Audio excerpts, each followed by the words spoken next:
आदिनाथ भगवान की, बोले चंदा प्रभु भगवान की, बोले शांतिनाथ भगवान की, बोले चिंतामणि पारसनाथ भगवान की, शासन नायक भगवान महावीर स्वामी की, परम पूज्य आचार्य भगवान गुरुदेव व्यासकृति महामणिराज की, अहिंसामय विश्व धर्म की, तीर्थराज समेत शिखर की,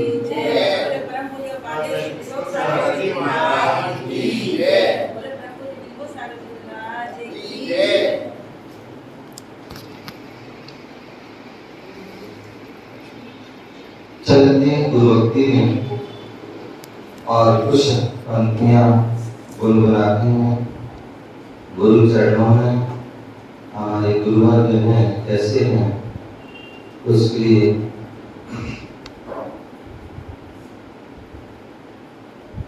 ओ पूनम के चंदा गुरुवर तुमको अपना मानो, ओ पूनम के चंदा गुरुवर तुमको अपना मानो, मेरे मन के आंगन में एक बार खिलो तो जानो, ओ पूनम के चंदा गुरुवर तुमको अपना मानो, मेरे मन के आंगन में एक बार खिलो तो जानो, पथरीली राहों में गुरुवर सदा ही चलते रहते,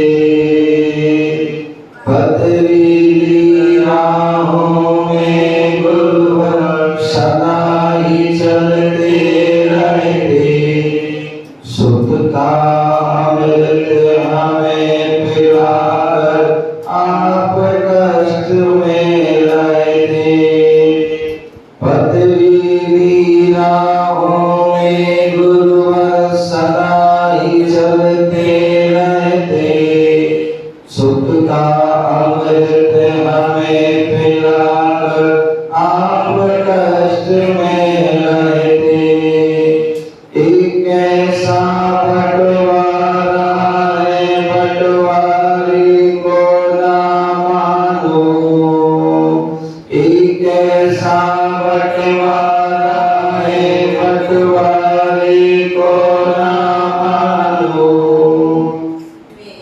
मेरे मन में आंगन में एक बार खिलो तो जानो, सुख का अमृत हमें पिलाकर आप कष्ट में रहते, एक ऐसा बंटवारा है बंटवारे को ना मानो, तुम ही हो औषधि एक बार मिलो तो जानो, ओ पूनम के चंदा गुरुवर तुमको अपना मानो, मेरे मन के आंगन में एक बार खिलो तो जानो,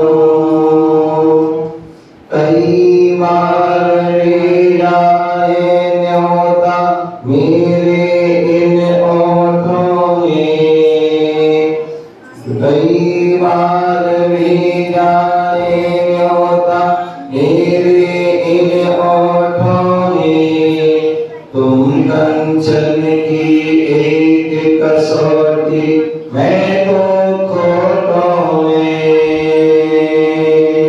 सदियों से बीमार विषय का रोग नहीं पहचाने, सदियों से बीमार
नैन दर्श बिन हुए बावरे, पीर की रीत न जानो। नैन दर्श बिन हुए बावरे, पीर की रीत न जानो। सबको छोड़ अकेले में तुम मुझे मिलो तो जानो। ओ पूनम में चंदा गुरुवर, तुमको अपना मानो। ओ पूनम में चंदा गुरुवर, तुमको अपना मानो। मेरे मन के रंग में एक बार खिलो तो जानो। एक बार खिलो तो जानो। एक बार खिलो तो जानो। बोले पद्मपुर आचार्य गुरुदेव विराट सदगुरु महाराज की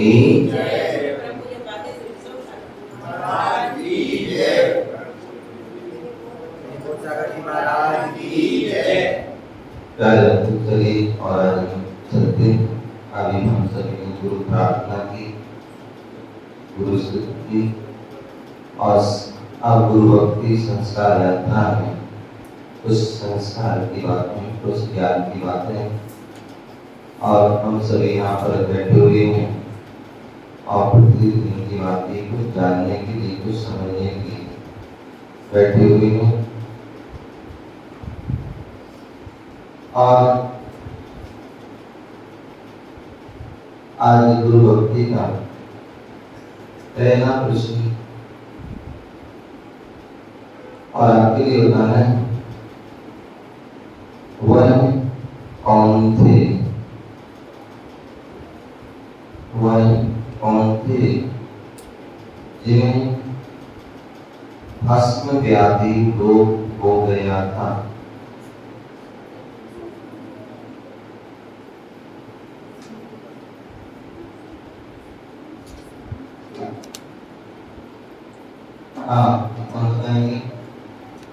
वह कौन थे जिन्हें भस्म व्याधि रोग हो गया था और वो कैसे दूर हुआ था?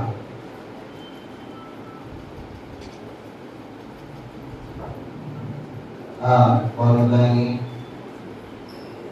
वह कौन थे जिन्हें बताइए पीछे वाले अंकल जी।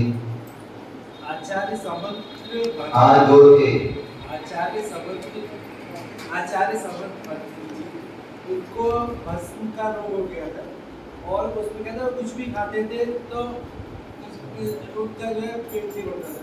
तो उन्होंने क्या किया, उन्होंने दिगंबर मुद्रा को क्या किया, अपने गुरु से आज्ञा ली और काशी चले गए।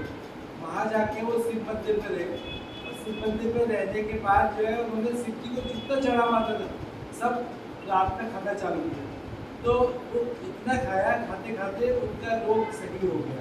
सही होने के बाद जो राजा ये सोचता था कि शिव जी को भी सारा आहार खाने थे, तो उसको पता लग गया। तब उन्होंने अपना जो है परिचय दिया राजा को, देखो मैं ये हूँ और मैंने ये किया है। बहुत सुंदर, बहुत बढ़िया, जोरदार तालियां।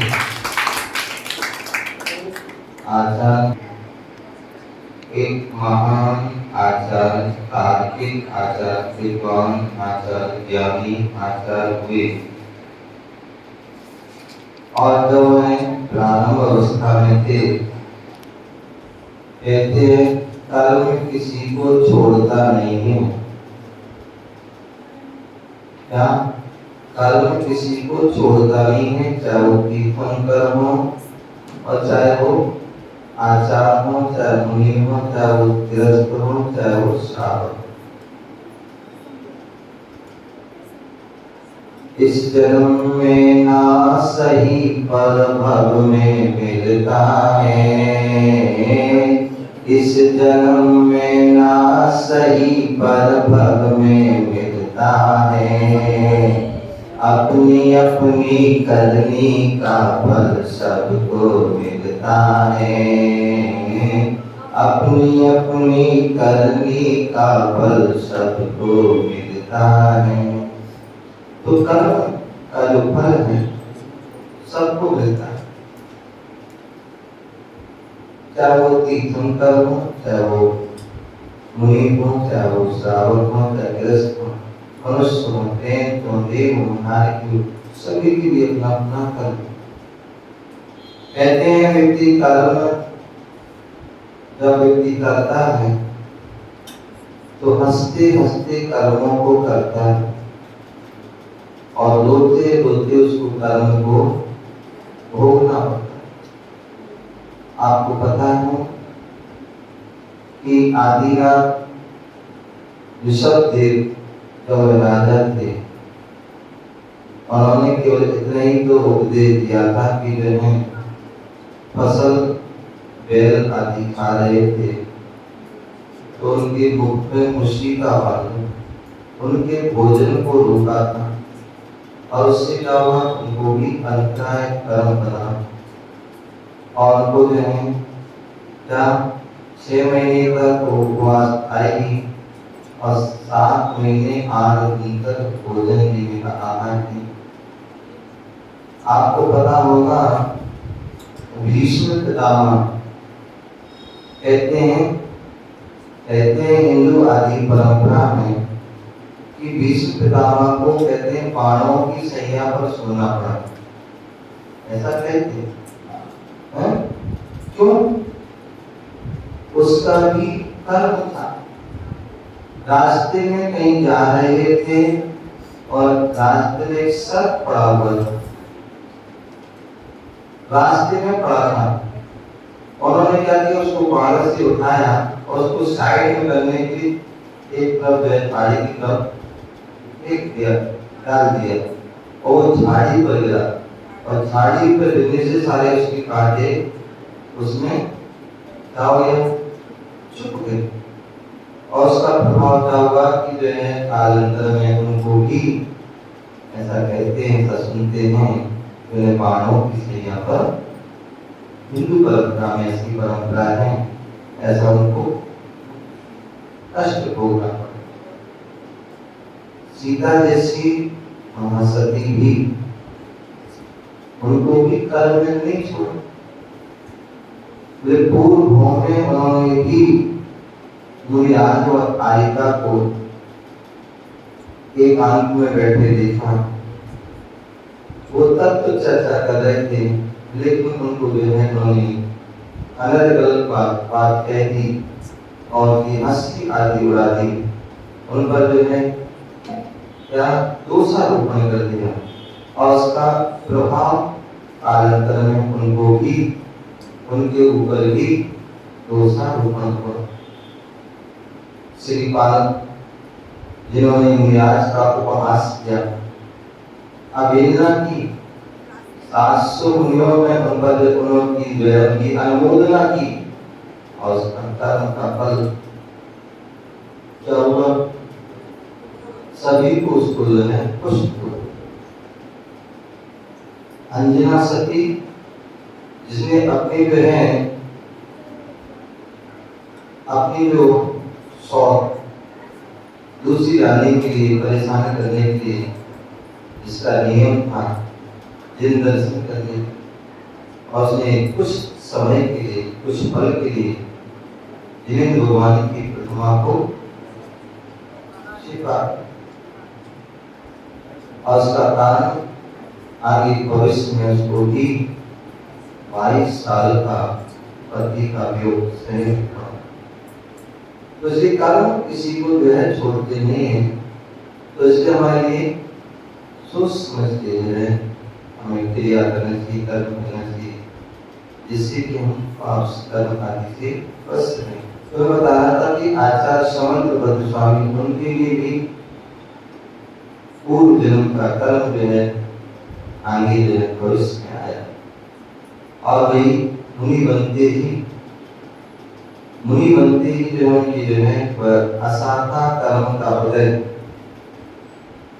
क्या असाता कर्म का उदय, यानी असाता कर्म का जब उदय आता है तो हमें कष्ट भोगना पड़ते हैं। दुख रोग बीमारी होती है। और जब साधना कर्म का उदय होता है तो वहाँ सारी रोग बीमारी दूर हो जाती हैं और सुख सामग्री प्राप्त हो जाती है। तो असाधा कर्म का उदय और असाधा कर्म का उदय ऐसा आया कि वह भस्म व्याधि रोग हो गया। और जब भस्म व्याधि रोग हो गया, अब रोग तो रोग है, रोग को कभी क्या, रोग को कभी कमजोरी समझ लेते, एक कार्य और एक मार्ग, इनको कभी कमजोरी समझते हैं। कार्य भी व्यक्ति को जो है जो वो देता सब नष्ट कर देता है, और मार्ग भी उसको नष्ट। तो जैसी रोग हुआ, अब बोले गिरस्त तो है नहीं, गिरस्त जो होता है वह अनेक प्रकार के उपचार कर लेता है। डॉक्टर, हकीम, वैद्य आदि कहीं पर भी जाकर के इलाज करा लेता है। लेकिन दिगंबर अवस्था है, मुनि अवस्था है, पराधीन मुनिवर की चर्या हो। वो किसी कुछ कह नहीं सकते, किसी कुछ मांग नहीं सकते, किसी कुछ नहीं कर सकते।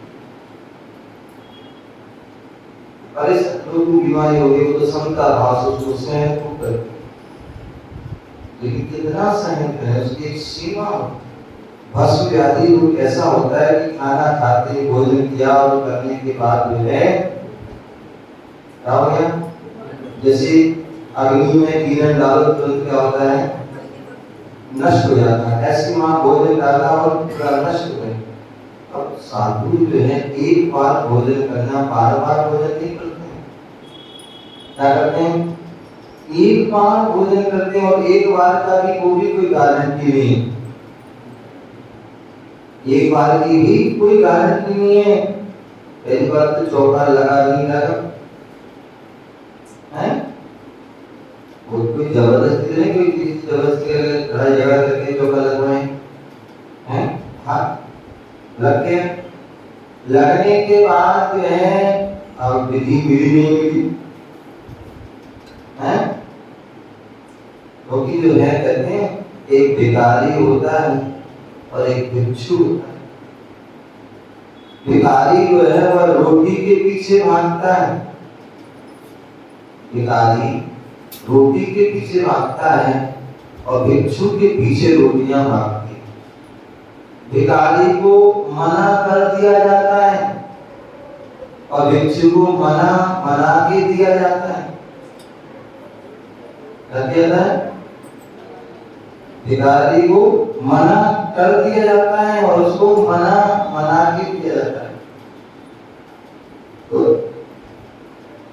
लेकिन फिर भी उनकी जो है बहुत सारे साधुओं के नियम होते हैं, विधि मिलेगी तभी भोजन करेंगे, बिना विधि के, क्योंकि उनकी सिंह चर्या होती है,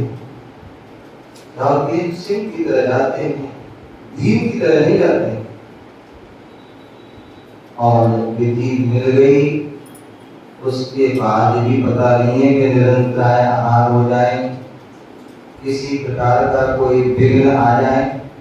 मालूम पड़ा आहार के लिए गए और विघ्न रास्ते में ही कोई विघ्न आ गया, विधि न मिली, विधि मिलने के बाद भी पहले गिलास में ही क्या हो जाए,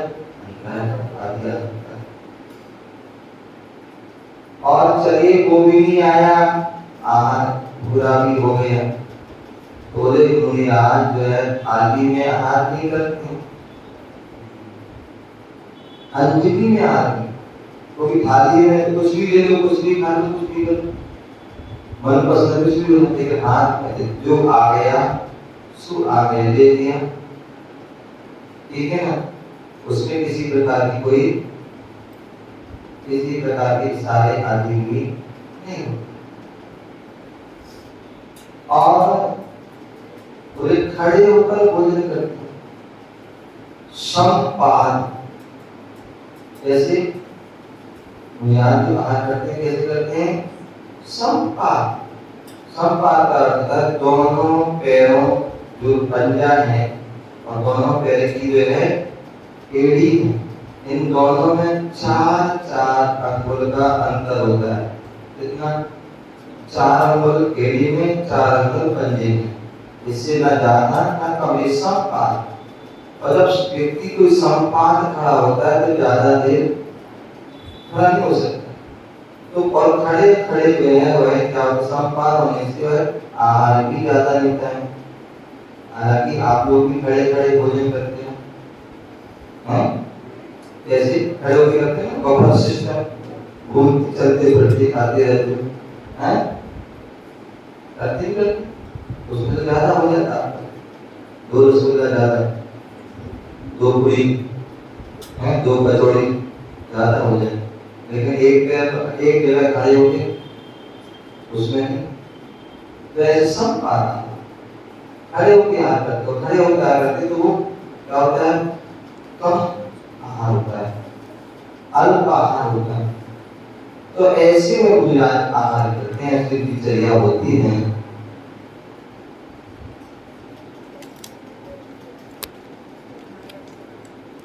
वह मुनिराज को जो है आहार होने के बाद ही तुरंत क्या होता था? वह आहार भस्म हो जाता। अब 24 घंटे निकालना है बड़ी मुश्किल है। और गर्मी का मौसम हो है क्या? दिल्ली गर्मी 47 डिग्री 48 डिग्री इतना टेम्परेचर, और ऐसे टेम्परेचर में एक टाइम भोजन, उसी टाइम आहार, उसी टाइम पानी आदि होना, ये बड़ी बहुत कठिन तपस्या है। लेकिन फिर भी अपनी शादी में नियम तो नियम, एक बार भोजन करना है तो एक ही बार करना है, उसी टाइम खाना, उसी टाइम पीना, सब उसी। अन्यथा आप लोग तो पहले कोई खा लो फिर बाद में पी लेंगे,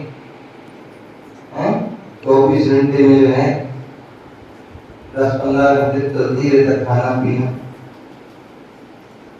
आँख खुलती है जब से चालू हो जाता है, और जब तक आँख बंद ना हो चलता रहता है। और कुछ लोग तो ऐसे भी हैं कि जो सोते हैं ना, तो पास में रखते थे सामान, क्या रखते हैं? पास में रखते कि नींद मिलेगी तो और कुछ लोग ऐसे भी सपने में भी आते पीते दिगंबर साथी एक बार खाना। तो कहाँ तक वो सहन हो, लेकिन फिर भी सहन करते हैं। जब अति हो जाती, सहन करने के लिए है पूरी जो है शक्ति से करने के बाद भी जो है जब परेशानी होती है तो वह गुरु के पास पहुंच जाते हैं।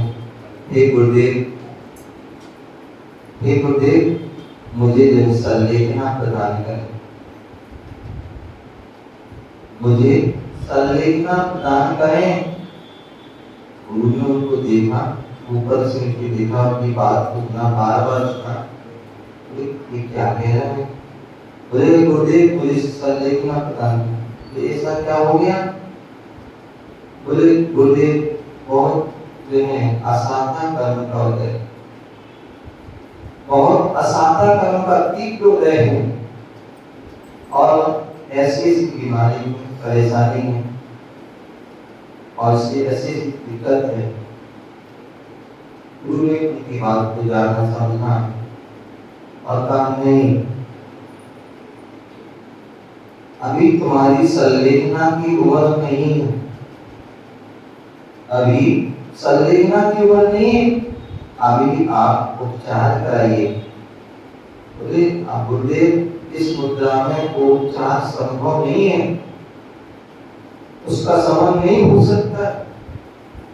बोले जैसे भी हो, जिस प्रकार से भी हो, एन प्रकार है, किसी प्रकार से इसका उपचार कीजिए। अभी समाधि के योग नहीं। तो गुरु ने बहुत कहा, पुत्र वह वहां से प्रस्थान करते हैं, और उस भेष को जो है बदल करके दूसरे देश में आए, क्योंकि उस देश में उपचार संभव है।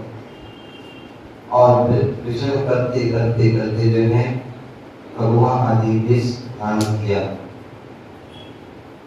और पहुंच जाते हैं काशी बनारस। वाराणसी नगरी के ऐतिहासिक नगरी, जहाँ पर जो है कहते हैं चार धाम, यहाँ पर अनेक अनेक जो है सनातन जैन मंदिर हैं, और जहाँ पर हमारे जैन धर्म के भी पारसनाथ, शिव पारसनाथ, चंदा प्रभु, श्यामनाथ, ऐसे चार तीर्थंकरों के लगभग 15-16 कल्याणक हुए। ऐसी वह ऐतिहासिक वाराणसी जिसमें अनेक अनेक ऐतिहासिक घटनाएं हुई, ऐसी धरती पर। और विचार करते हैं कहाँ अपनी जो है ये रोग का शमन हो सकता है, क्योंकि भस्म व्याधि रोग में जितना आप गरिष्ठ भोजन करोगे, जितना भी गरिष्ठ हो उससे ही वो शमन हो। आप गरिष्ठ भोजन कहाँ मिल सकता है? विचार, और विचार करने के बाद जो है हिंदू मंदिर में चले जाते हैं। वहाँ काशी विश्वनाथ आदि जो है मंदिर है, वहाँ मंदिर में जाते, और उसमें जो है वहाँ पर वह युक्ति लगाती। उन्होंने देखा कि वहाँ बहुत चढ़ावा आता है, प्रसाद आता है, 56 भोग की सामग्री आती है, लेकिन वहाँ के जो पंडा आदि हैं वो लेते तो हैं, लेकिन वो जो है भोग नहीं करा पाते। उन्होंने युक्ति लगाई और कहा कि जो भोग इतना आता है, लेकिन जो है तुम उनका भोग कराते तो नहीं। बोले सारा भोजन में जो है भोग करवा सकता हूँ। अच्छा, बोले ठीक है, बोले कराओ, और उनका सारा सामान जो है मंदिर के अंदर रख दो। उन्होंने लगवा दिया, दरवाजा बंद किया, और जितना भी जो भोग था वो भोग को क्या किया? अब जब सारा भोग अच्छा हो गया, दरवाजा खोला, बोले देखो सब खत्म। लोग बड़ा ये दावा, अगले दिन से चढ़ावा और आने लगा, डबल हो गया, और डबल वही कहानी ऐसा हो कई दिन तक चलता। और जब कई दिन तक चलता रहा तो जो है उनका रोग भी जो है, कहते हैं हर चीज की एक स्थिति होती है। तीव्र एक उदय आता है, एक समय अवधि तक के लिए आता है, और उसके बाद जो है उसका मंद उदय आदि भी होने लगता है। तो एक समय तक वो ऊंचाइयों तक गया, तो उनका जो है 56 भोग चले, लेकिन उसके बाद धीरे धीरे जो है क्या हुआ, वह अब तो जो है परेशान बचने हुए, तो तृप्त हुए, तो बचने लगे। ऐसी कोई बात नहीं, कोई जरूर कुछ गड़बड़ है। और उन्होंने राजा अली ने क्या किया, एक छोटे से बालक को वहां छिपा दिया, देखो अंदर क्या होता है। तो देखा तो यहाँ तो कोई दूसरा ही माजरा है। बोले कि हम इनको खिलाते और स्वयं अवसर करते। देख लिया, और देख कर चुपके से वो धीरे से बाहर चला गया बालक, और राजा आदि को बताया। अब राजा को जब पता, राजा को बड़ा गुस्सा है, तो ये तो बहुत बड़ी गलत बात है। बोल रहे हैं कि हम जो है शिव जी को भक्त कराते हैं और यहाँ तो स्वयं भोग कर रहे हैं, ये तो बहुत बड़ी गलत बात। उन्होंने कहा ये तो आपने सही नहीं किया, काम गलत किया, बोले आपको सजा दी जाएगी।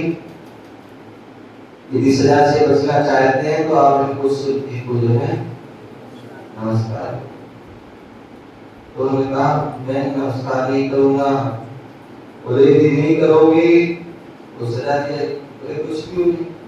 बोले मैं नमस्कार करूंगा तो इस शिव की जो है उसको जो है हमारे नमस्कार को जो है ये भी मैं मुझे महारानी का नमस्कार करो। ठीक है, नहीं मानो और हम ये गए क्या किया, स्वयंभू स्तोत्र गरज स्वयंभू स्तोत्र की जो है उन्होंने रचना करना प्रारंभ कर दी। जैसी आदिनाथ भगवान की स्तुति लिखी, उन्होंने नमस्कार किया। अजित नाम, संभवनाथ, अभिनंदन, सुमतिनाथ, पद्म पुरुष, सुपारसनाथ, ये 7 तीर्थों की स्तुति की और नमस्कार किया। और जैसे ही 8वें चंद्रापुर भगवान की स्तुति पूरी की, चंद्रापुर चंद्रगिरी के गौरव चंद्रकांति मातम आदि पढ़ना प्रारंभ किया, लिखना प्रारंभ किया। और जैसी लास्ट हुई और उन्होंने चंद्रापुर को नमस्कार किया तो जो वहां पर जो है पिंडी थी वो पिंडी जो है फट गई। और जैसी पिंडी फटती है तो उसमें से चंद्रापुर भगवान की प्रतिमा निकली। आज भी वहां पर बनारस में फटे महादेव मंदिर है ना, फटे महादेव वहां आज भी मंदिर है। कालांतर में वो प्रतिमा को जो वहां से अलग कर दिया गया, उसको नदी में प्रवाहित कर दिया गया। चंद्रापुर को उसको नदी में प्रभावित कर दिया गया और वह जो है प्रतिमा पानी के बहाव में जो है वहां से बहती बहती बहती जो है रोजाबाद की जो चंद्रवाह स्थान है वहां नदिया के किनारे जो है प्रकट होती है। क्या होती है? प्रकट हो जाती है। और वह प्रतिमा आज भी फिरोजाबाद में जो है स्फटिक की जो सफेद प्रतिमा है आज भी वह प्रतिमा विराजमान है।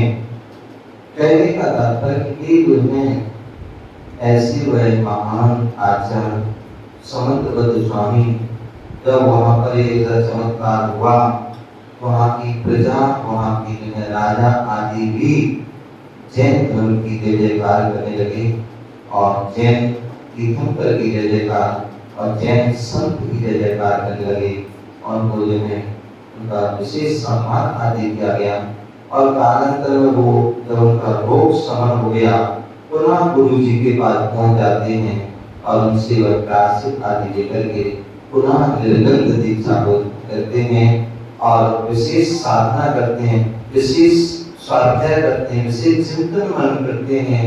और वही कारण कि आगे वही महान आचार्य जिन्होंने अनेक ग्रंथों को लिखा, कर्ण शाकाचार जैसा महान ग्रंथ था, जिन्होंने जो है जो क्या बोलते हैं आप्तमीमांसा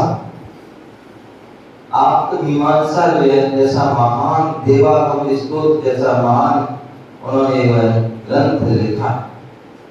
और भी कई कृति उन्होंने जो है जिन्होंने स्वयंभू स्तोत्र जिसमें 24 तीर्थंकरों की जो है स्तुति और कोई सामान्य स्तुति विशेष स्तुति जिसमें एक अलग अलग तरीके से उन्होंने न्याय सिद्धांत आदि को घटित करते हुए सभी ऐसे वह महान आचार्य समंतबद्ध स्वामी हुए। ऐसे समंतबद्ध स्वामी महान आचार्यों के चरणों में बारंबार नमस्कार वंदन की ऐसी वह महान साधना की और अपने कल्याण किया।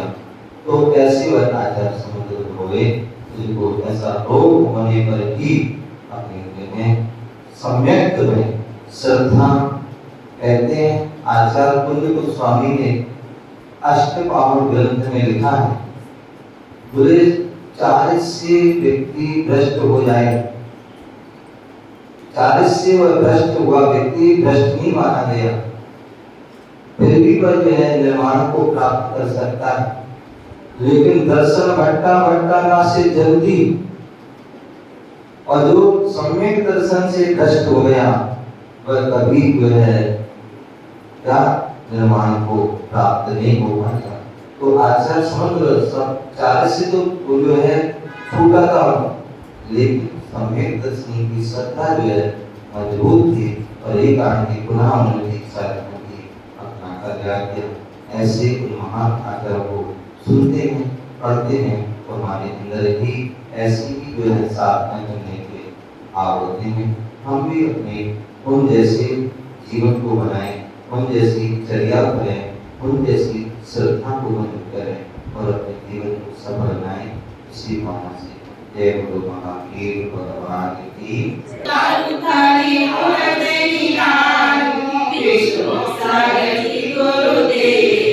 आज थारी आरती उतारू नगर गढ़ते पूरे जन्म लियो मैं नगर गढ़ते पूरे जन्म को धन्य कियो है ज्ञान चंद के लाभ।